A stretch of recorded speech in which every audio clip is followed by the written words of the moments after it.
आदियोगी शिव को आमतौर पर हमेशा स्वयंभू कहा जाता है, क्योंकि उनका सृजन किसी विशेष पल में नहीं हुआ है, उनका सृजन किसी विशेष स्रोत से नहीं हुआ है, वो स्वयं प्रकट हुए हैं। इसीलिए शिव शब्द का अर्थ है वो जो नहीं है।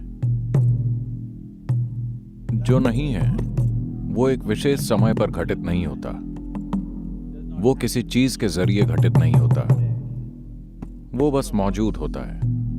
इसीलिए शिव थे। सृष्टा ब्रह्मा आए और उन्होंने सृजन शुरू किया, तो अनेक आकाश गंगाएं, ग्रह, जीव, इंसान, ये सभी उनसे निकले। सृष्टि का चक्र शुरू हो गया और शिव जो स्थिर बैठे थे ने अपनी आंखें खोली और सृष्टि को देखने लगे। जब उन्होंने सृष्टि को ध्यान से देखा तो उन्होंने देखा कि लोग अलग अलग स्तरों पर तमाम तरह के संघर्षों, पीड़ा, दुख, कष्ट से गुजर रहे हैं। यहां वहां थोड़ा बहुत सुख और खुशी थी। तो जब उन्होंने ये देखा, उन्हें सृष्टि अच्छी नहीं लगी। उन्होंने चारों ओर देखा, फिर उन्होंने देखा कि ब्रह्मा को अपनी सृष्टि पर बहुत गर्व है। वो बहुत ही गर्व और खुशी से अपनी सृष्टि को देख रहे थे। फिर उन्हें लगा कि दो आंखें पर्याप्त नहीं हैं, इसलिए उन्होंने इस ओर देखने के लिए एक और सिर पैदा किया। वो किसी चीज से चूकना नहीं चाहते थे। फिर उन्होंने एक और सिर पैदा किया, फिर एक और, फिर उन्होंने एक पांचवा सिर पैदा किया जो उनके गर्व के लिए एक ताज की तरह था। किसी खास चीज को देखने के लिए नहीं, बस एक और सिर को ताज की तरह पहनने के लिए। When Shiva saw that this Brahma is so gloating, जब शिव ने देखा कि ब्रह्मा ऐसी दुख भरी सृष्टि को देखकर इतने खुश हो रहे हैं, तो उन्हें बहुत गुस्सा आया। वो ब्रह्मा पर झपटे और उनका पांचवा सिर उखाड़ दिया। अब उनके पास सिर्फ चार हैं। ब्रह्मा पीड़ा से कराते हुए बोले, आप मेरे साथ ऐसा क्यों कर रहे हैं? तो शिव ने कहा, क्या आप अपनी बनाई सृष्टि को लेकर शर्मिंदा नहीं हैं? हर कोई दुखी है। लोग तमाम तरह के संघर्षों से गुजर रहे हैं। लोग कई तरह के दुख, पीड़ा और कष्ट भोग रहे हैं। ब्रह्मा बोले, मैंने पीड़ा को नहीं बनाया है, न ही मैंने खुशी बनाई है, मैंने बस सृष्टि बनाई है।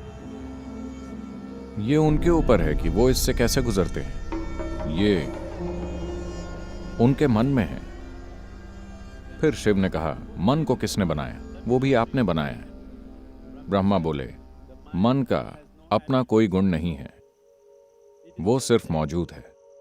लोग उसे खुशी में बदल सकते हैं या दुख में, लोग उसे कष्ट में बदल सकते हैं या परमानंद में, ये उनके ऊपर है।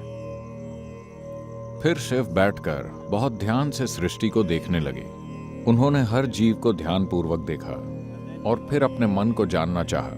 इसलिए उन्होंने अपनी आंखें बंद कर ली और अपनी ही सृष्टि, अपने मन की प्रकृति को देखने लगे। और जब उन्हें आत्मज्ञान हुआ, जब उनका आत्मज्ञान एक विशेष संपूर्णता पर पहुंचा कि वास्तव में सृष्टि गुणहीन है, हर व्यक्ति जो चाहे वो बन सकता है, मन गुणहीन है। जब उन्होंने ये ज्ञान पा लिया तो वो इतने आनंद विभोर हो गए, इतने आनंद विभोर कि वो उछलने और नाचने लगे। he danced wildly out of his joy and ecstasy. वो खुशी और परमानंद से मदहोश होकर नाचने लगे। जब वो बेतहाशा पूरी भागीदारी के साथ नाच रहे थे, जब उनके शरीर की हर कोशिका अपने आप में एक नृत्य बन गई थी, तो अचानक उन्हें एहसास हुआ कि ये नृत्य भी जरूरी नहीं है। और उन्होंने ध्यान दिया कि उनके नृत्य के चरम पर पूर्ण स्थिरता थी। तो वो एक सन्यासी की तरह शांत और बिल्कुल स्थिर होकर बैठ गए। कहते हैं कि वो स्थिरता इसी दिन घटित हुई। महाशिवरात्रि की रात को ऐसा हुआ था। परमानंद की तीव्रता से संपूर्ण विनाश और स्थिरता उन्होंने बारी बारी से ये दोनों चीजें की। आप इसी कल्पना चित्र को देखते हैं, कभी वो नृत्य करते हुए और उल्लासमय होते हैं, कभी बिल्कुल स्थिर जैसे किसी चीज का अस्तित्व ही नहीं है। जब हम शिव को विनाशकर्ता कहते हैं तो इसका मतलब दुनिया का विनाश नहीं है, इसका मतलब आपकी दुनिया का विनाश है। आपकी दुनिया मुख्य रूप से पिछले अनुभवों और प्रभावों का एक ढेर है। अतीत सिर्फ आपकी विचार प्रक्रिया से होकर वर्तमान में घुस रहा है और वो आपकी इच्छा प्रक्रिया के जरिए खुद को भविष्य में पेश कर रहा है। जिसे आप अपनी इच्छा कहते हैं वो मूल रूप से अतीत का एक बढ़ाया चढ़ाया गया रूप है। इसलिए अतीत का विनाश जरूरी है, क्योंकि अगर आप सृष्टि की भव्यता को जानना चाहते हैं तो वो सिर्फ वर्तमान में मौजूद पल से ही संभव है, जो अभी यहां है। एकमात्र रास्ता यही है। पूर्ण स्थिरता में अतीत का अस्तित्व नहीं होता, पूर्ण गति में भी अतीत का अस्तित्व नहीं होता। ये दो मूल मार्ग हैं जिन्हें शिव ने खोजा ताकि आप सृष्टि और सृष्टि के स्रोत तक पहुंच सकें।